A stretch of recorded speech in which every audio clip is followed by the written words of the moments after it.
This here is the Whipper AP50, one of the most innovative backpacks to come out of Australia in the last few years. Whipper is a New South Wales company set up near the Blue Mountains, Australia by their parent company Summit Gear, who have been making backpacks since the 1970s. Stay tuned to find out why I think the guys at Whipper are a bunch of crazy scientists, as well as the Quilt that seems to be taking over sleeping bags for popularity in Australia. So I've been hiking for about 30 minutes now and I'm finding the pack really comfortable.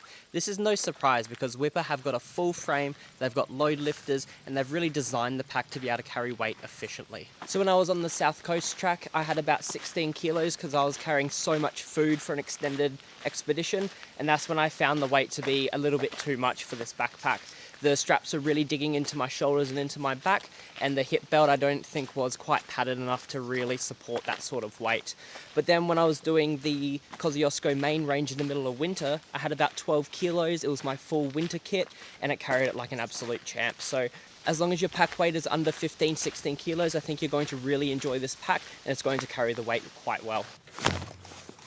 Now the first thing you're going to notice about this pack is the hood. This is quite unconventional for an ultralight pack. This is their 8-litre expedition hood, and it essentially turns their 50-litre pack into a 60-litre pack by doing some cool little engineering tips. And this is kind of why I thought that they were crazy mad scientists, because of just the innovation that you're seeing on this pack is unlike most other packs that you see nowadays. Now, the way this connects is by two different ways. So first you've got these clips here. These clips usually double for the roll top, so I'll show you that in a second. But then if we turn it around, we've got these little loops here, and the hood will just pop off. So this is literally an accessory that you can take or leave depending on what your use case is. Then you can see up the top you've got your standard hook, but you've also got your roll top as well. Now this roll top can be clipped up the top, or if you're not using the expedition hood, you take this, which would normally be clipping to the top of your expedition hood, and then it becomes just a standard roll down hook, just like that. So it's quite versatile in the different ways that you can use it. Now, one of the main reasons that I chose this pack over some other packs is because of this front pocket here. I was looking for a pocket that could be completely sealed from the weather so that when snow or rain came in, you're still able to have stuff easily accessed, but it's going to be able to be covered quite easily in case snow tries to get in. So on my winter trips with lots of snow, I can cover everything, I can have whatever I want in there, but when I need it, I can close, cinch it down, and then nothing is going to get inside unless obviously you submerge it. Now this is the Whipper AP50. Now AP stands for Ali Pepper, which is put on the side of this pack. Ali Pepper is an Australian mountaineer who is trying to complete all of the 8,000 metre summits without oxygen, which is an absolute crazy endeavour.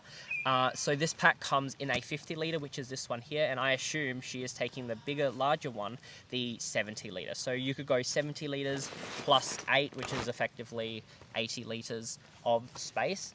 But for, you know, your weekend warriors or people who are not summiting massive peaks, I would say that the 50 litre is more than enough for anything that you're really getting up to. So when we're looking at the harness system of this pack, the straps are very firm fabric. You can see that they do hold their shape quite a bit, and they're stitched and then I assume flipped inside out so that you can't really see the stitching, it's on the inside here. You've got a nice clicky sternum strap, and then our hip belt pockets are using a kind of Dyneema stretch mesh here. They're quite stretchy. I don't think they're the best. I would prefer it if it was more of a weatherproof material, but nevertheless they do their job and I haven't had any problems with them so far. The buckle is the interesting part of this. This is what Whipper calls the unbreakable buckle.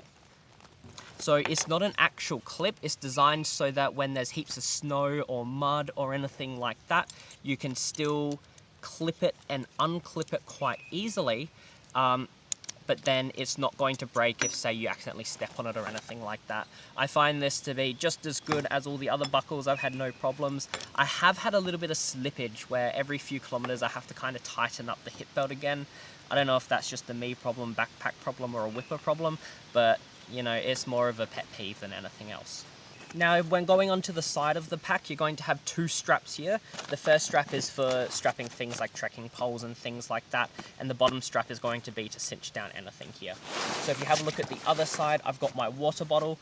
I'm not the biggest fan of these pockets. I have little T-Rex shoulders, so I can't really reach back and grab it.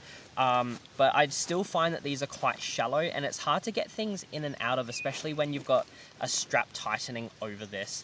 I assume because this is more of a winter mountaineering pack that wasn't really their focus. It was more for securing things like, you know, pickets and shovels and things like that without them slipping out instead of water bottles. But nevertheless, when you're just using it for, say, winter traversing or pack hauling or something like that, it is a little bit more difficult to put water bottles and things like that in. It does stretch quite a bit. There is reinforced Ultra on the bottom, but it, you know, I think I might just be spoiled because my Hyperlite Unbound has really, really big pockets that you can fit two of these in, and I might just have to, you know, stop my whining and figure out what else to do. And lastly, on the outside, one of the most unique features that they have is in here. If we take out some stuff, they've got a little pocket that is connected by a little strap here, or a little buckle. So you can put whatever you want in here. I don't think this is as useful as they advertise. When I'm organized, I'll put my lunch and snacks in there for the day, but usually I've got this stuffed pretty big that this isn't really something that I'm using. It's more just in the way when I'm trying to grab stuff out. But if you organize your pack differently, to me, this might actually be pretty useful. And I can see the use. People have put their fishing gear, people have put, you know, snacks, people have put camera gear, stuff like that. So it does have a use. I just haven't really found a specific use for my backpacking method yet. Now, in case you're wondering, this here is the Hyperlite 10-litre pod, and they fit perfectly in the bottom of these packs. I was a bit worried about that at first, but yeah, they fit just as well as the Hyperlite packs. Now, in here is the Neve Gear Feathertail. This is the quilt that I'm going to be testing out. You're going to have to stay tuned for later in the video where I go over it. But I'm going to set this up, have one more night in it, then I'm going to give you my thoughts tomorrow morning. So before we move on to anything else, let's just go over the materials of this pack first. So all of the grey that you see is Ultra 200. This is the standard denier Ultra that you see on most packs. It's on the Durston, it's on all of the other packs. This is a weaved DCF type fabric. So very robust, very strong. I've used it all through Southwest Tassie. I've used it with crampons, I've used it with snowshoes, I've used it with snow shovels, and I've had no sign of wear. It is a bit dirty, it is a bit more pliable now, but no signs of wear. The cool thing though is I don't think I've seen this on any other packs. Usually the high abrasion areas are reinforced with Ultra 400, but this on the Whipper packs, these are all Ultra 800. This is such a strong material. I have had no problems with throwing this down, bushwhacking, anything. This is such a strong material. It is twice as thick as usually the other Ultra 200 packs. So that's on the bottom here, that's on the very bottom of the pocket. It's even on the bottom of the pockets on the side. Very high strength. You're not gonna have any problems with, you know, your ice axes clipping onto here and scratching or going through the material. Now, Whipper have been able to advertise this pack as weighing under a kilo. On their website, it says 980 grams. I think on my scales, this version was just over a kilo, which is incredibly light for the amount of stuff that you actually get with it. One way they managed to save on weight is in non-high abrasion areas, such as on the inside of the pack, they're using standard DCF, so standard Dyneema, the same sort of material that these pods are made of. So they're using this with the water bladder holder on the inside and the back panel, and they're even using it on the underside of the Expedition hood. Now, when I first got this, I kind of chuckled to myself going, that is seriously cool, but what is the durability of that? But it turns out it's not really a big issue because there's no abrasion. It's just on the inside of the pack holding everything together, or it's on the underside of the hood sitting on top, and nothing is going to scrub against it. I was even worried about my car keys, but no issues whatsoever. So I guess that's one of the reasons that they've managed to keep the weight under a kilo, is by reinforcing heavy the areas that are going to get a lot of abrasion, but then going as light as possible on the areas that are just there for structure or rigidity or your organization. So this is the Neve Gear Feathertail all set up. I've had this for about 2 years now. I took it on the overland track. I've been all through Australia, all through Tasmania with it. I really enjoy this. I'm just going to spend one more night in it, and then I'm going to let you know exactly what I think about it when I'm having my mocha pot coffee in the morning.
Good morning. That was a really cozy night. I've got my coffee now. I've got the Neve Gear quilt all set up. So how about we have a bit of a chat about it? So as you already know, this is the Neve Gear Feathertail. Now I've got this in 750 down loft, and I've got it in the -12 configuration. So this is my quilt that I use for minus conditions heading into winter. This should be able to get me into some pretty cold conditions. Now last night it didn't really get that cold. It was a bit dewy and a bit condensation-esque, and this kept me nice and warm. I actually didn't even have the straps clicked in just because it was so warm. I just kind of draped it over me like a regular quilt. Now what distinguishes the Feathertail from other quilts, especially the Neve Gear Waratah, is that it has a sewn through footbox. So there's no zip here, it's completely enclosed, and this is going to reduce weight, but it's also going to help stay a little bit more warm in the colder seasons. So as you can see, no zip. It goes up quite high, probably to, I don't know, your hips, maybe even a bit lower, and that's going to really help you stay nice and warm. If we have a look at the baffles, we have vertical baffles from the top all the way down to the footbox, and then the footbox has these horizontal baffles here. I haven't really had a problem with any down moving. However, there is one little aspect that I didn't know about which kind of caught me off guard. In order for Neve Gear to maximize weight savings and maximize warmth, they've mapped the amount of down in certain baffles. So on the top and in the footbox, there's maximum down for maximum loft. But then when you get to the very end, there isn't much down in here. This is mainly just to prevent drafts. So you have not much down here, and it gets progressively more as you head towards the middle. Now, I didn't know about this, and it kind of caught me off guard when I was on the overland track, because I thought that there was something wrong with it, or I thought that down had shifted or something like that. And I noticed that it did let in a little bit of drafts just because it wasn't as lofty as some of the other baffles. I looked this up, and it's literally how it's designed. And once I knew about that, I really tucked in the cinches, and I didn't really have any problems. Now, continuing on talking about all these straps, this is one of the features that sets Neve Gear apart from some of the other quilts. What they've done is they've put the attachment for the straps not at the very bottom baffle, but a couple baffles up. And what this is going to allow is when you're twisting and turning, you're going to lift it up, but you can see that there's still some fabric here and some down that's stopping any air gaps coming in.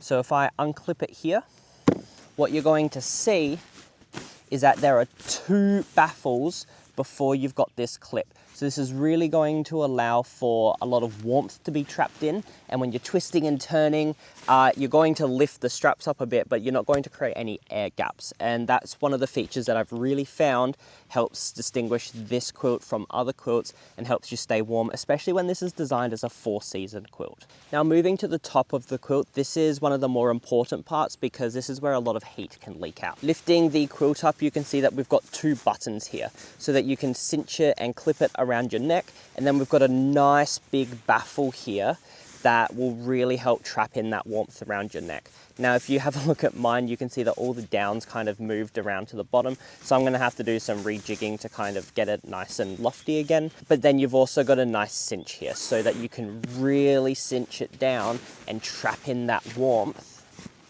like so, when it's a really, really cold night. Now, like with most quilts, there is no hood. So if you're going down into cold temperatures or you just want to keep your head nice and warm, I'd recommend having a beanie, a buff, a hood to your jacket, something like that to really keep that, keep your ears nice and warm.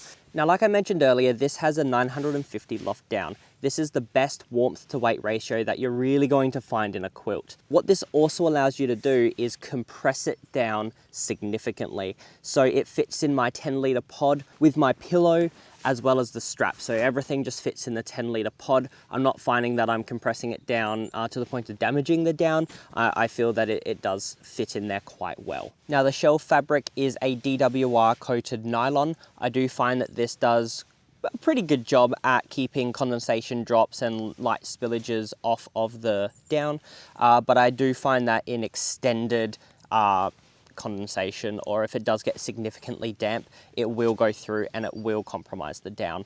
That's kind of the same with all quilts, just with this sort of material, but it is important to note that if you're going into really cold conditions or conditions that you know are going to have a lot of condensation, I'd recommend having some sort of bivvy or something like that instead.